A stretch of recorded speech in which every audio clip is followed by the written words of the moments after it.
도쿄올림픽이 시작이 됐습니다. 네. 네. 다 상식으로 알고 계시겠지만 네.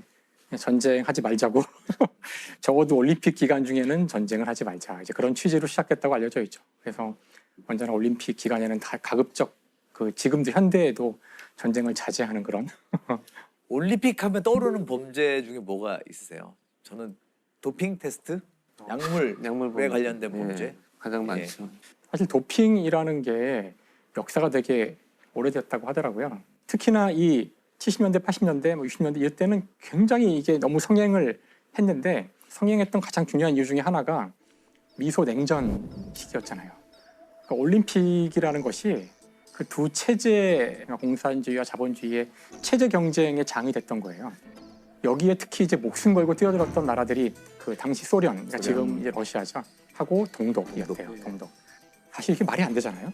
운동 경기에서 이긴다고 어느 체제가 더 우월할 리가 없는데 88 올림픽, 서울 올림픽 때 동독이 몇 위였는지 아세요? 국가 순위? 거의 2, 3위 아닌가요? 2위죠, 2위. 2위 맞아요.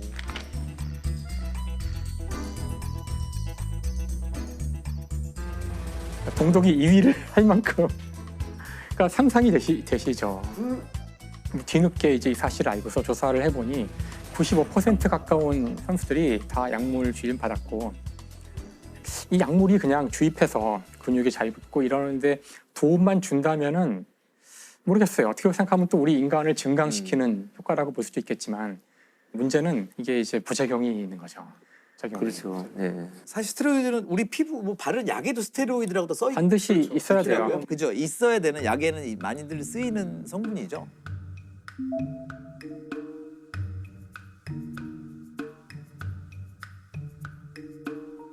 근데 아나볼릭 스테로이드라고 해서 원래는 이제 남성 호르몬이 많이 나와서 근육을 만드는 데 도움을 주는 것인데 이걸 이제 장기 복용하게 되면 남성 호르몬 같은 게 인위적으로 주입된 거기 때문에 남성 같은 경우는 이게 결국은 자신이 스스로 만드는 호르몬은 안 나오게 돼요.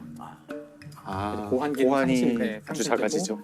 이게 들어가서 온갖 다른 문제를 많이 일으켜서 오래 못 가요. 남성을 살게 되는데 이제 의존할 수밖에 없게 되고, 이 끔찍한 사례 중에 하나가 이제 안드레아스 크리거라는 여성 투포한 동독 선수였는데요. 그때가 20살이었는데 이제 약을 자꾸 투입받다 보니 남성화돼 가는 거예요. 남성화. 자꾸 이제 수염도 막 나고 몸에서 막 목소리도 굵어지고, 그래서 이제 도저히 더 이상 경기를 할 수가 없는 거예요. 4년이 지나자 24살인데 그 나이에 은퇴를 하게 돼요. 근데 그걸로 끝나는 것이 아니라 결국은 이제 성전환 수술을 해서 남성으로 살게 되는데, 원래 이름은 안드레아스가 아니라 안드레아스는 남자 이름이거든요. 원래 하이디예요. 하이디 크리거였는데 나중에 엄청난 후유증에 시달리게 돼요.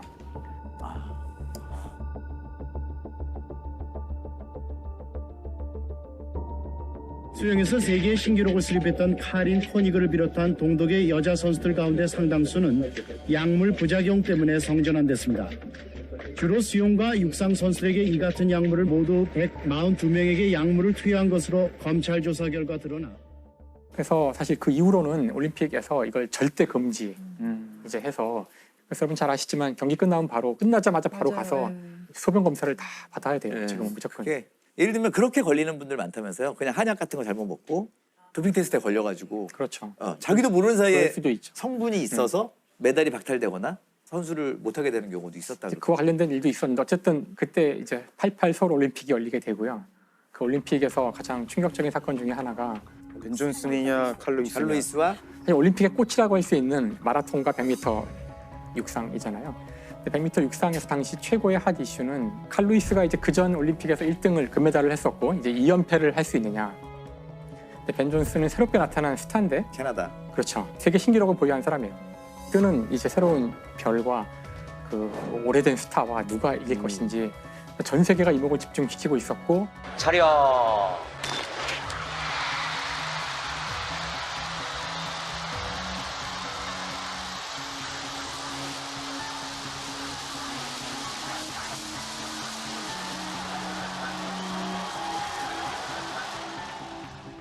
그때 벤 존슨이 이제 100m에서 우승을 하게 되죠.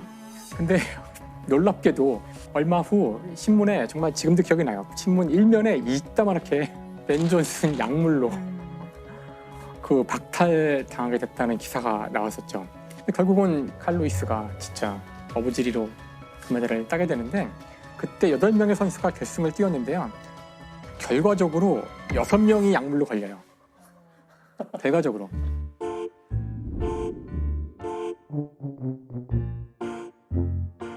다 만연해 있었다는 거네요. 정말 이건 너무하는 거죠. 그래서 사실 칼 루이스도 3개 약물에서 양성이 나왔어요.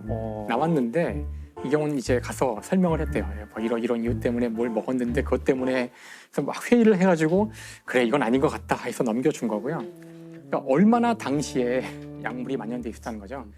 이런 일을 겪고 나니까 이제는 도핑 테스트가 상당한 수준에 올랐고 이제는 못하는 걸로 널리 인식이 되었지만 이제 우리 모두 알고 있듯이 러시아에서 사실 그 뒤에서 지속적으로 정부 주도 육상 연맹이 거기에 딱 가담을 하여 아주 조직적으로 이제 이걸 해왔다는 증거들이 있었고 그래서 대규모로 이제 잡히게 돼요. 세계 반도핑 기구 와다의 보고서는 충격적이었습니다. 러시아 정부가 최근 5년간 열린 국제 대회에서 소변 샘플을 바꿔치기 하는 수법을 사용해 전 종목 선수들의 도핑을 조직적으로 은폐하고 지원했다고 발표했습니다. 그래서 이거 어떻게 이걸 하냐면은 정부에서 아예 그 연맹에서 다 만들어서 준대요. 그 약물이 들어있는 귀족 부인의 칵테일이라고 하는데 그거를 약물이라고 말을 안 하지만 다 알고 있는 거예요. 주면은 그러면 당연히 경기가 끝난 다음에 도핑 테스트를 하면 양성이 나오겠죠. 그러니까 그럴 걸 대비해서 미리 평소에 그 소변을 받아서 냉동시켜서 보관한대요. 이제 도핑 테스트를 위해서 소변을 채취해서 이제 테스트를 하려면 어딘가 모아놓잖아요. 이제 정부 요원이 침투를 해서 바꿔치는 식으로 해서 버텨온 거예요. 야, 정말 진짜 어이가 없어가지고 결국은 이게 이제 밝혀지죠. 밝혀져가지고 IOC에서 이거를 아주 강력하게 제재를 해야 하는데 맞아요. 참가를 못하게 하는 건 아니고. 그래서 막 나라 이름 못 쓰고 뭐 이런 거 있지 않았나요? 그렇죠. 국기도 못 쓰고. 나라 이름을 쓰지 못하게. 그리고 깃발도 러시아 깃발을 들지 못하고. 다음에 금메달을 따더라도 보통 금메달을 따면은 시상대에 서 있고 국기가 올라가고 국가를 연주하는데 그것도 못하고요. 얼마 전에 있었던 도쿄 올림픽에서 마찬가지였잖아요. 그때도 러시아 깃발을 들지 못했지만 참여를 하게 됐는데 이게 과연 충분한 제재인지 잘 모르겠고요. 맞습니다. 러시아 이름을 걸고 가지 못한다. 뭐 이 정도로 그냥 끝난 거죠. 너무 말도 안 되는데 그거는. 선수들의 조금 생각을 많이 존중해 준 것도 있는 것 같아요. 올림픽만 바라보고 사는 선수들 때문에. 모르겠어요. 올림픽뿐만 아니라 운동 경기 도대체 우리는 왜 운동 경기를 보는가? 왜 이렇게 열광할까? 기록이 뭐 9초, 뭐 9.5초 그런 숫자가 더 작아지는 것을 보려고 보는가? 그게 아니지 않을까요? 우리가 그 숫자에 열광하는 이유는 그 숫자를 얻기 위해서 이 선수가 들였을 눈에 보이지 않는 노력과 인내와 그 인간의 어떤 그 인간성, 인간의 어떤 그 아름다움에서 우리가 어떤 희열을 느끼기 때문에 경기를 보고 열광하는 것이지 그 숫자를 보고 금메달을 보고 열광하는 것이 아닌데. 맞아요. 그러니까 저는 이걸 보면서 이게 올림픽 경기에 대한 이야기이긴 하지만 우리나라에서도 수많은 것들이 이렇게 숫자들로 평가가 될 때가 많잖아요. 우리는 오로지 1등, 뭐 어떤 100점, 만점 뭐 이런 것만 추구할 때 결국 똑같은 문제가 생길 여지가 있지 않을까 이제 그런 생각을 해보게 되는 것 같아요. 지금 약물 얘기 계속 하다 보니까 우리가 보면 좀 우리의 여러 가지를 치유하기도 하고 좀 나은 컨디션 이런 걸 위해서 약물 참 많이 쓰잖아요. 네. 예. 다 뭐 이렇게 잘 쓰면 약, 못 쓰면 독, 독 잘못 쓰면 중독 뭐 이렇게 되는 거 그런 있어요. 물질들이 꽤 많아요. 네. 예. 저도 오늘 그래가지고 그런 뭐 스테로이드는 아니지만 우리한테 또 되게 최근에 익숙해진 어떤 약물 얘기를 하려는데요. 프로포폴입니다. 프로포폴. 네, 지금도 많이 쓰죠. 우리 수면 뭐 마취. 내시계, 예, 수면 마취제고. 프로포폴은 화학식이 어떻게 되나요? 아니 왜요? 말하면 정해주세요. 즉시 나오네. 즉시 나와. 아니, 프로포폴은 저는 성분이 뭔지도 모르거든요. 프로포폴. 프로포폴은 이거 저희 많이 봤던 모양 이거 기억나시죠? 네. 벌집이죠? OH. 이거 좀 복잡하네요. 네, 이게 프로포폴이에요. 꼭 눈사람 같이 생겼죠? 귀엽게 생겼네요. 예. 자, 프로포폴 이걸 맞으면 어떤 일이 벌어지나요? 수면 맞추니까 이제 의식을 잃고 맞지. 수면 내시경 같은 거 할 때 쓰는 건데 이게 물에 안 녹는다면서요. 그래서 뭐 콩기름에 녹인다고 합니다. 콩기름에 녹여서 그 액체가 이제 하얗게 보이기 때문에 우유 주사다 얘기를 하고 사실 그 전에도 수면 마취제가 있었죠. 지금도 네. 또 다른 수면 마취제가 있는데 근데 환자의 입장에서는 다른 기존 마취제는 하고 나면은 깰 때 머리가 아프다든가 네. 구역질이 네. 난다든가 이런 게 있었는데 이 프로포폴은 그런 게 없었다고 해요.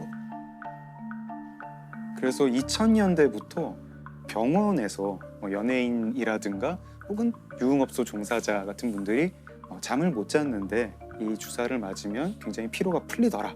이런 식으로 이제 뭐 성형외과라든가 피부과 같은 데서 아름아름 퍼지기 시작해요. 그 신체적 중독성은 강하지 않은데 이런 의존성, 정신적 의존성이 강해져서 매일 맞거나 뭐 이런 분들이 생기기 시작합니다. 그래서 제가 말씀드리려는 사건도 또 이 근처에서 일어났어요. 거제랑 통영 왔다 갔다 하면서 일어난 사건을 말씀드리려고 그래요. 일단은 이제 50대 의사 한 분이 가해자 범인이고 이분이 2017년에 거제 병원을 열어요. 거제가 좀 이제 대형 조선소들이 있고 하니까 부자 도시로 유명했는데 2010년대 전반까지. 근데 이분이 병원을 열었을 때는 2017년에는 조선업이 이미 불황이고 그래서 거제 경기도 굉장히 꺼져 있었어요. 그래서 이분은 병원을 열었지만 뭐 돈을 벌기는커녕 2달 만에 빚이 6억 원이 됐다고 해요. 그때부터 이분한테 어떤 안 좋지만 짭짤한 수입이 생겨요. 뭐냐? 주변에 유흥업소 종사자들이 와서 이 우유 주사를 맞고 가는 거죠.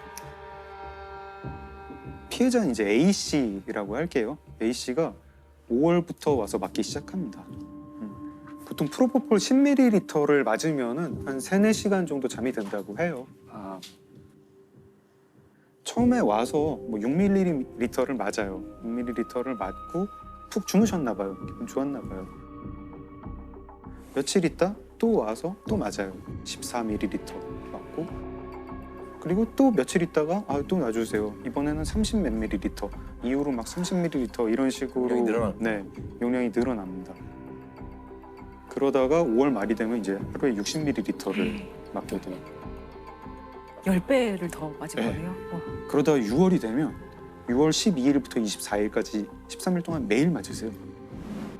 매일 맞고 하루에 막 100ml씩 맞는 그런 날도 있어요. 처음에 6mm에서 시작했다가. 네, 6mm에서 시작했다가.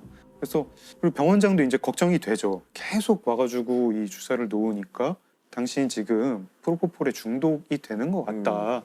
큰 병원에 한번 가봐라. 이런 말은 했다고 하는데 그 이상의 조치는 취하지 않았다고 해요. 그리고 이 병원장 입장에서는 A 씨를 참 놓치기가 힘들었을 것 같은 게 한 번 주사를 맞을 때마다 30만 원에서 50만 원씩 돈을 받았다고 합니다. 그래서 문제의 날은 7월 4일인데 이상한 일들이 이 병원에서 많이 벌어지는데 그날 하나는 뭐냐면 그날 간호사들이 출근을 안 해요. 그 병원장이랑 싸워서 출근을 안 해서 접수 데스크의 직원이랑 병원장이랑 이렇게 병원을 간호사 없이 운영을 했어요.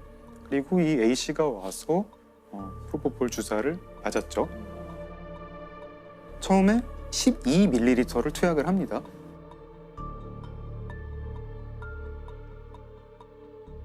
근데 A 씨가 금방 깨요. 깨서 또 놔달라. 또 놓습니다. 마약류 의약품으로 분류된 수면 마취제 프로포폴 12cc를 링거에 주입하더니 6cc씩 2차례 더 투약합니다. 한 번에 5cc 이내 투약되는 게 일반적이지만 5배 가까이 더 주입된 겁니다. 또 놓고 이번에 저혈압으로 사망을 합니다. 이때 이제 이 병원장이 되게 끔찍한 생각을 하게 되죠. 이 유족이 나한테 손해배상을 청구하지 않을까? 이 걱정이 생겨요. 그래서 어떻게 하냐면 이 프로포폴을 수액실이라는 방에서 온 손님들한테 놔주고 있었는데 얼른 커튼을 쳐요. 이 시신을 못 보게. 커튼을 치고 그 환자들 깨어나고 돌려보내고 접수 데스크 직원한테도 오늘 수고했네. 오늘 일찍 가. 이래서 보냅니다. 그래서 시신과 자기만 병원에 남게 된 다음 차를 빌려요. 렌트카를 빌리고 밤이 되길 기다려서 지하 주차장에 내려가서 시신을 옮기고 새벽 2시 반에 차를 몰고 나가요. 차를 몰고 나가서 병원은 거제인데 통영까지 운전을 한 다음에 통영의 선착장에서 차 트렁크를 열고 시신을 꺼내서 바다에 던집니다. 그리고 미리 준비한 우울증 약 2개를 그 앞에, 그리고 그 A 씨의 손목 시계도 우울증 약 옆에 둬요. 아, 자살로 위장하는 거군요. 자살로 위장을 하죠. 그리고 병원으로 돌아온다. 병원에 돌아와서는 며칠 있다가 그 병원 건물주를 찾아가가지고 아, 지금 좀 우리 병원에 불미스러운 일이 생겼다. 간호사가 프로포폴을 몰래 빼들고 갔는데 좀 안 좋은 소리 안 나왔으면 좋겠고 대충 뭐 덮고 싶다 이러면서 병원에 CCTV를 좀 지워달라고 해서 그 건물에 CCTV를 지웁니다. 그래서 CCTV를 지우고 병원 진료 기록도 조작하고 자기는 완전 범죄를 꿈꿨죠. 다음 날 오후 1시가 되어서야 비로소 지나가는 행인이 보고 뭐 사람 아니야? 이렇게 해서 통영 해경에 신고를 합니다. 프로포폴을 과다 투여한 여성이 사망하자 병원장이 시신을 바다에 버리는 일이 일어났습니다. 해경은 의원 주변 CCTV 영상뿐만 아니라 진료 기록부 등이 삭제된 정황도 포착했습니다. 대검찰청 과학수사부가 복원한 영상에서 프로포폴 투여 장면이 확인되자 뒤늦게 혐의를 인정했습니다. 병원장은 잡혔고 징역 4년을 받습니다. 그러면 이 병원장 같은 경우에는 시신 유기인가요? 죄목이 크게 4가지였는데요. 마약류관리법 위반, 사체 유기, 업무상 과실치사, 그리고 의료법 위반이었습니다. 마약류관리 위반은 그 뭐 향정신성 약품인데 관리 대장을 제대로 작성하지 않았다. 의료법 위반은 이 진료 기록을 위조했다. 그리고 또 이제 병원에서 변사가 있으면 신고를 해야 되는데 하지 않았다. 근데 여기에 이제 좀 으스스한 에필로그가 하나 있는데 간호조무사도 한번 잡혀요. 이 병원 간호조무사. 왜요? 그날 저녁에 병원장은 시신을 어떻게 처리해야 할까 하고 고민하고 있을 때 간호조무사가 그 병원에 와서 프로포폴을 훔쳐가요. 프로포폴 투여 환자 시신 유기로 문제가 되고 있는 의원의 간호조무사도 자신에게 프로포폴을 불법 투여한 것으로 드러났습니다. 최근까지 해당 의원에서 일했던 A씨는 지난 5일 일하던 의원에서 약품을 몰래 가져왔다며 혐의를 인정한 것으로 전해졌습니다. 이상한 무슨 블랙 코미디 영화 같죠? 괴담 같은 이 사건과 무관하게. 이 사건과 자기도 병원장과 맞으려고. 무관하게. 근데 이런 사고가 되게 똑같은 게 또 있더라고요. 2019년에는 여자친구한테 프로포폴을 투약했다가 그 여자친구가 사망하게 한 그런 성형외과 의사가 붙잡혔는데요. 이유가 그 여자친구가 불면증에 시달렸기 때문이다. 이렇게 얘기를 합니다. 2020년에는 강남의 대형 성형외과에서 간호조무사로 일하던 분이 수술실에 몰래 들어가서 자기한테 프로포폴을 놨다가 숨지는 그런 사고가 납니다. 프로포폴 불법 투약. 이게 자꾸만 이런 사건이 일어나는 이유가 뭘까요? 저는 이제 근본적으로는 한국 사회에 문제가 있지 않나? 좀 그런 생각을 해요. 제가 가끔 병원을 갈 때 동네 의원급을 갈 때 가서 거기 붙어 있는 거 보고 되게 놀래요. 막 무슨 뭐 비타민 C 주사, 뭐 신데렐라 주사, 뭐 마늘 주사. 저는 이게 좀 가슴이 아픈 게 직장인들 많은 이 회사 건물 있는데 보면은 병원들에서 그 영업 되게 많이 해요. 그렇죠. 그리고 맞아요. 점심 시간에 맞고 오시는 분들 많으세요. 네, 맞아요. 피곤해서 전날 뭐 과음을 했거나 야근을 했거나 피곤해서 뭐 보통 수액 맞고 가라 그래가지고 뭐 영양제라 그래 한 1시간 정도 누워 있다가 맞으면은 근데 힘이 남아요. 근데 되게 많이들 누워 계세요. 꼭 환자분만이 아니라도. 이 주사를 맞고 일단 한두 시간 누워 있을 때 제일 효과가 있는 건 아마 플라시보 효과 아니겠는가. 그러니까. 쉬니까. 쉬니까. 플라시보 누워 있고 이렇게 심리적인 효과가 훨씬 클 것 같아요. 이게 참 뭐가 잘못됐는지 모르겠는데 피곤한데 점심시간에 그거 맞고 와서 일하는 그 사회가 제대로 된 사회인지도 모르겠고 피곤한데 이거 주사 한 방이면 해결될 거야 라는 생각을 하는 그 의식도 그렇게 건강한 의식은 아니고 거기 이제 피곤한데 내가 뭔가 주사 한 방, 알약 한 방 이게 이제 점점 발전하다 보면은 우유 주사 어제도 맞았는데 오늘도 맞았고 어제 60mg 맞았는데 오늘은 100mg 놔주세요. 아까 사망한 A 씨 같은 경우에 그 2달 남짓한 동안 프로포폴을 얼마나 많이 맞았냐면 다 합하니까 1.4리터. 와, 진짜 심각하네. 아 그리고 한 방을 되게 좋아해요. 한 방을 좋아해요. 빨리, 예. 빨리. 한 방. 원샷. 그러니까 꾸준히 3개월 동안 나아지겠다는 방법을 택하는 분들이 생각보다 되게 좋고 그러니까 사실 이게 요거 한 번. 참 이상한 것이 원래 이런 문제의 근원 자체가 너무 효율을 추구해서 빨리빨리 그렇죠. 뭔가 끝내야 네, 되기 네. 때문에 생긴 문제인데 그 해결도 되게 효율적으로 하길 바라는 거예요. 이게 말씀하신 대로 충분한 시간을 두지 않아서 생긴 문제조차도 충분한 시간을 두지 않고 해결하려고 그러니까 이게 해결될 리가 없죠. 자 그런데 아무리 조작을 하려고 해도 흔적은 어떻게든 네. 남게 되는 것 같아요. 그렇죠. 그렇죠. 사실 그 범죄의 흔적과 관련해서 중요한 살인의 방법이랄까? 그 가운데 하나가 독살하는 방법이 있어요. 아 독살. 원래 독살이란 건 아주 오랫동안 사람을 죽이는 데 쓰여졌던 범죄의 수단인데 그 이유는 독살을 했을 때 범인이 누군지 알기가 어려웠기 때문에 그렇거든요. 그렇죠. 김정남 독살에 신경성 독가스인 VX가 쓰인 것으로 파악됐다고 밝혔습니다.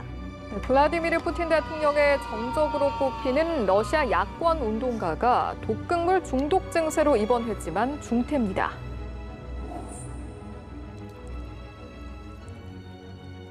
제가 이제 오늘 여기 오면서 어디를 가볼까 했는데 그 보성에 있는 녹차밭을 갔다 왔거든요.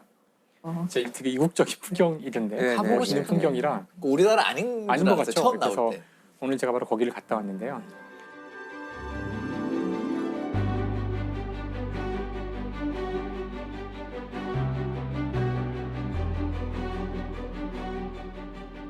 아 여기 너무 멋있어요.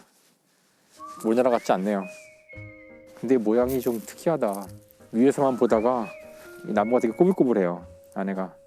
이게 참 신기하네요. 이걸 따다가 이거 어떻게 먹지 이걸?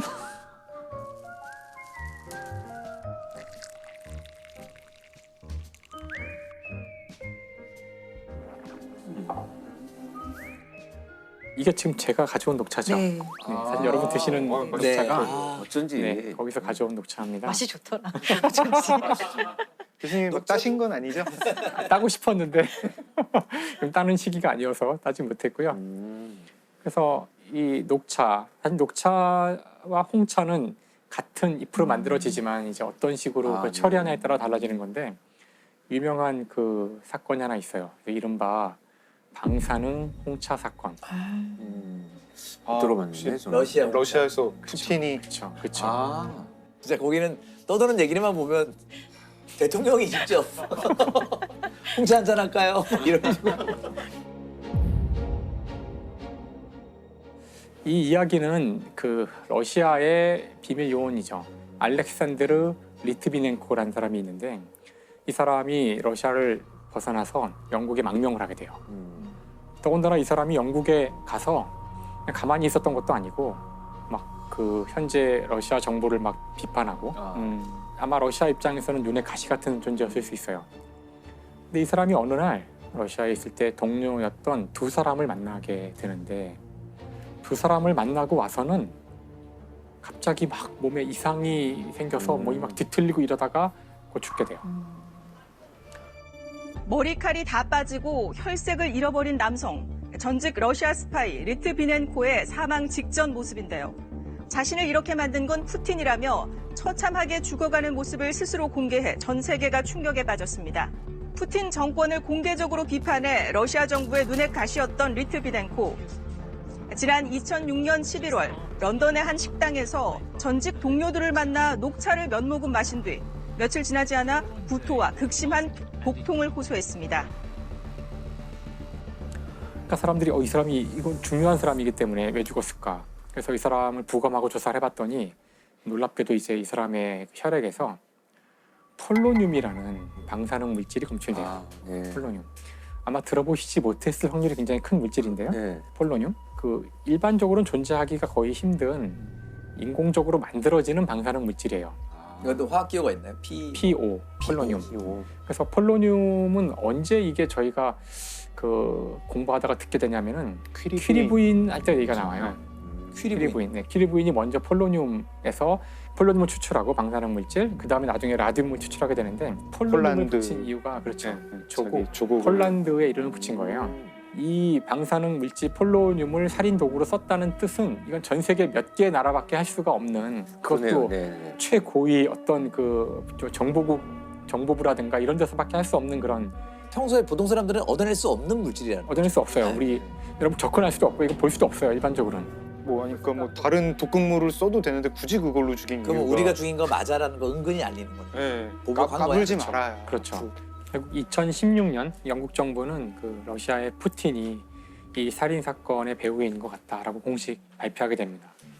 푸틴 러시아 대통령이 10년 전에 발생한 러시아 스파이 독살 사건을 직접 승인했을 것이라는 보고서가 영국에서 나왔습니다. 원자로에서 만들어지는 방사성 독극물 폴로니엄 210을 러시아 정부의 개입을 보여주는 증거로 꼽았습니다. 조사팀은 리트비넨코 살해 작전이 러시아 연방보안국과 푸틴 대통령에 의해 승인됐을 것이라고 결론 내렸습니다.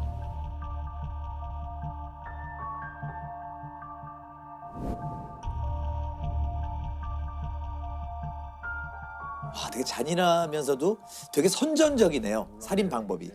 이건 이제 대놓고 그 누가 살인범인지를 사실 알려주는 거나 다름없는 식으로 독살시킨 경우지만, 원래 독살이라는 이 방법은 누가 범인인지를 모르게 하기 위해서 쓰이는 거고요. 역사에서 너무나 많이 나와서 보통 독이라고 하면 또 어떤 게 있을까요? 아마 그 저희가 지난 한 20-30년 스스로 이제 목숨을 끊는 그런 사건들, 거기에 가장 많이 나오는 독은 청산가리? 청산가리죠. 그래서 청산가리. 청산가리. 청산가리. 청산가리는 이게 탄소, 질소, 이게 포타시움, 칼륨이라는 거죠. 칼륨. 그래서 사이안화, 칼륨. 굉장히 단순해요. 구조가 단순하고 이거 다 사람 몸에 있는 흔한 원소들로 돼 있죠. 사실 여기서 중요한 거는 요 칼륨은 별로 중요하지 않고요. 요 사이안화, 이 사이안기, 이게 독이에요. 이게 제가 하나의 예를 들면 바로 이게 독이란 걸 아실 수 있는데요. 여기다가 수소를 붙이면 이게 이제 무시무시한 건데요. 여기 수소를 붙인 거를 이제 치클론 B라 그래요. 치클론 B는 바로 2차 세계대전 때 나치가 아우슈비츠를 비롯한 그 학살에 이용했다. 유태인 수용소에서 학살에 썼던 가스가 바로 이 사이아나 수소예요. 호흡기로 들어가면 그냥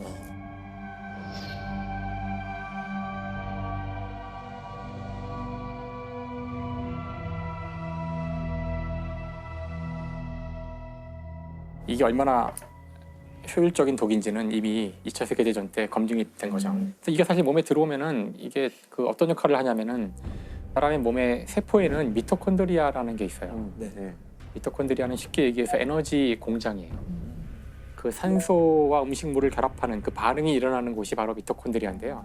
이게 들어가면은 미토콘드리아가 산소를 처리하지 못하게 만들어요. 그러니까 아무리 내가 숨을 쉬어서 산소를 세포로 보내도 사실상 세포는 산소가 없는, 그러니까 세포가 질식해서 죽게 되는 거죠. 그렇게 돼요. 그래서 이게 그 사망하신 분들 보면 이제 마치 질식사의 어떤 그 흔적처럼 아무리 숨을 쉬어도 산소는 가지 않아요. 세포로 가서 아무 역할을 못해요. 네, 그러니까 무서운 거죠. 여기서 그래서 우리가 한번 질문을 던져볼 수 있는 게 과연 독이란 무엇인가? 이런 질문을 해볼 수 있거든요. 사실 이런 많은 독들이 어디서 오냐면은 식물에서 많이 와요. 식물. 그렇죠. 그럼 왜 식물은 독을 만들까? 이런 생각을 해볼 수가 있어요. 자기를 보호하기 위해서. 동물은 위험에 처하면은 도망가면 되거든요. 근데 식물은 위험에 처하면 어떻게 할 수 있을까요? 도망갈 수가 없으니까 그 자리에 있어야 사실 되니까. 모든 식물은 기본적으로 다 독을 만들어요. 모든 식물은 독초예요. 그러니까 이것이 독이다 아니다라는 기준은 단지 우리가 그 식물이 만든 독을 감당할 수 있느냐는 거고, 근데 그것도 감당한다는 거지 결국은 독이에요. 그러니까 그것도 양이 어느 이상 되면은 감당 못해요. 저희가 한번 다뤘지만 에탄올 같은 경우는 식물이 아니라 균이 만드는 독이죠. 효모균이. 그렇죠. 그러니까 이런 것들은 독이기 때문에 근본적으로 우리 몸에 들어왔을 때 뭔가 마비를 시켜요. 네. 특히 동물을 대상으로 할 때는 신경계에 마비를 줘서 뭔가 신경이 약간 작동 안 되게 만드는데 우리 같은 큰 동물은 조금 먹어도 그 정도 마비는 기분이 좋은 거야. 적당히 마비가 되거나 그래서 우리가 그거를 이제 그 기분이 좋게 하거나 그런데 먹는 것뿐이지 기본적으로는 다 독이에요. 그래서 뭐 카페인, 니코틴 이런 거 다 독이에요. 그렇죠. 니코틴 중독. 또 중독이라는 얘기 많이 하잖아요. 니코틴 그렇죠. 중독된다. 니코틴이 중독되는 건데 오늘의 비장의 이거 진짜 오늘 이거 구슬이 계속 나옵니다. 와 이렇게 복잡해요? 니코틴? 그러니까 이게 제가 이제 사실 범잡 나오면서 자꾸 이제 이 분자로 이것저것 만들어보는 게 재밌더라고요. 그래가지고 집에 이거 300개짜리 샀어요. 그래가지고 막 이것저것 만들어 보는데 오늘 다룰 거 이렇게 조립해서 오시고 오늘 안 다루는 것도 이제 네. 막 화학식 나오면 만들어보고 하는데 이게 니코틴이랍니다. 이때까지 만드신 것 중에 제일 복잡한데요? 이건 만드니까 참 보람도 있고 뿌듯하더라고요. 네, 그래서 이게 니코틴인데 검은색이? 검은색은 탄소고요. 다음에 파란색이 질소, 다음에 하얀색은 수소죠. 그러니까 그냥 니코틴 같은 경우도 이제 아까 이야기 들어오면 이것이 신경에 영향을 주는 물질이라서 조금 섭취하면은 이제 기분이 좋아지죠. 근데 많이 섭취하면 당연히 안 좋고요. 이것도 이제 다량을 한꺼번에 농축된 니코틴을 섭취하면은 죽을 수 있어요. 당연히. 경북 상주 농약 사이다 사건입니다. 경북 상주의 한 마을 회관에서 음료수를 마신 할머니들이 의식을 잃고 쓰러져 중태에 빠졌습니다. 국과수 감정 결과 음료수에는 살충제 성분의 농약이 들었던 것으로 확인됐습니다. 무색 무취의 농약이라서 할머니들이 농약이 섞여 있다는 것을 모른 채 음료수를 마셨던 것으로 보입니다. 때는 이제 2015년 7월 14일이고요. 마을 회관에 할머니 7분이 모입니다. 7월이니까 덥잖아요. 그렇죠. 아우 더우니까 목마르다. 뭐 먹을 거 없나? 마실 거 없나? 하고 냉장고 문을 열어요. 사이다가 페트병으로 있었는데 뚜껑이 사이다 뚜껑이 아니라 자양강장제 뚜껑으로 닫혀 있었어요. 할머니 한 분이 그걸 꺼내 와가지고 밥그릇에 돌려가지고 나눠 드십니다. 나눠 드시는데 한 분은 내가 집에서 마가루를 이제 물에 타가지고 마시고 와가지고 난 안 먹겠다. 이러면서 한 분은 안 드세요. 드시고 나서 조금 있다가 한 분, 두 분 쓰러지세요. 한 분, 두 분 쓰러지고 할머니들이 이제 쓰러진 채로 구토를 해가지고 토사물이 얼굴에 뒤덮이고 하도 한 분은 이제 그 구토를 격렬하게 하셔가지고 틀니가 빠질 지경이 돼요.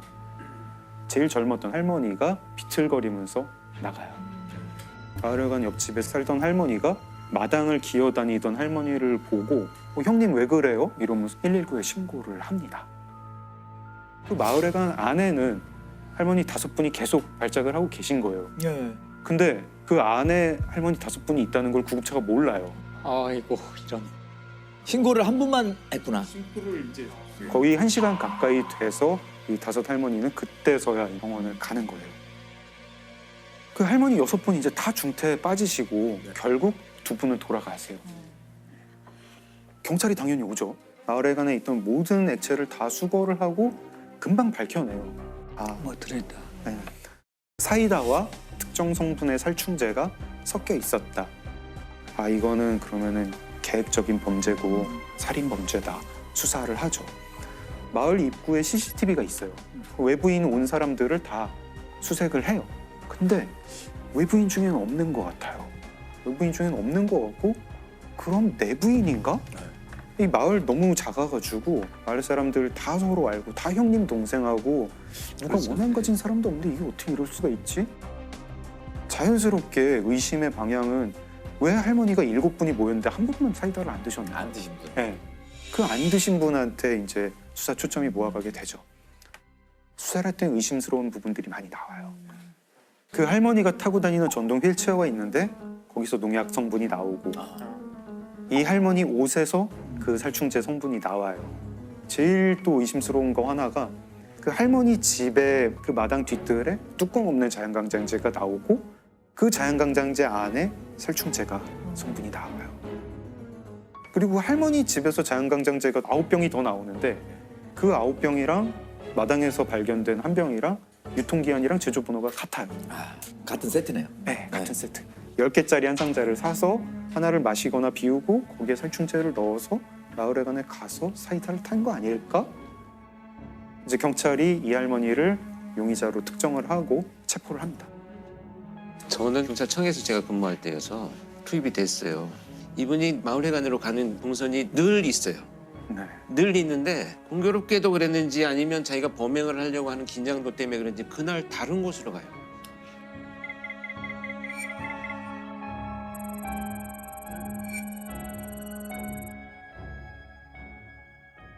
이제 그 다음부터가 문제인데 정황 증거는 있죠. 정황 증거는 있는데 물증이 없어요. 그 자연강장제에서 할머니 지문이나 DNA가 나오지도 않고 사이다병에서 나오지도 않아요. 네. 그리고 할머니가 그 살충제를 사이다에 섞는 게 CCTV에 찍힌 것도 아니고 그걸 본 사람도 없어요. 할머니도 자백하지 않아요. 안 그랬다고 그러시고. 할머니는 끝까지 나는 절대 그러지 않는다. 강력범죄였던 성향이 있는 분들도 아니고 하니 계기만 만들어주면 잘 자기가 이 범죄가 왜 저질러졌는지에 대한 동기를 스스로 밝히고 자백을 할 줄 알았는데 끝까지 완강하게 결국은 마지막까지 이렇게 자백하지 않고 갔는데 그렇게 해서 국민참여재판에 신청을 하게 돼요. 여태까지 이제 국민참여재판으로 한 사건 중에 제일 긴 사건이에요. 굉장히 치열한 공방을 거쳐가지고 국민참여재판이 5일 동안 결국에는 이제 배심원들이 전원 유죄로 판결을 내립니다. 그리고 대법원도 결국 무기징역입니다. 정황 증거 쪽으로 간 거네요. 네, 정황 증거가 너무 유력한 게 많다 보니까 이 정도면 유죄로 봐야 된다. 이런 사건인데 안타깝기도 하고. 그러면은 살해 동기도 모르는 거네요. 검찰 측이 평소에 그 마을에 가면서 다른 할머니들랑 화투를 많이 쳤는데 화투를 치다가 사이가 좀 안 좋아졌다. 왜 속임수를 쓰느냐 이러면서 서로 싸우는 일이 많았다. 네. 이게 범행 동기다. 듣고 보면은 그 화투가 이제 정당 10원짜리 그 할머니들 다 소비였다고 그러시죠? 하는데 예. 그것 때문에 6사람을 독살을 한다? 살해 동기도 지금 그 검찰 측에서 주장하는 그걸로만 화투 지금 때문에 싸움이다. 동기가 사실 끝까지 우리 마음을 좀 불편하게 하고 그러니까 너무 사소하거나 이해할 수 없는 이유라 이거죠.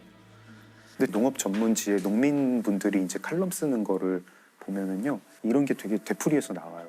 이렇게 답답한 줄 몰랐다. 스트레스는 참을 만한데 어디 갈 데가 없다. 사람 눈을 피해서 어디 갈 곳이 없다.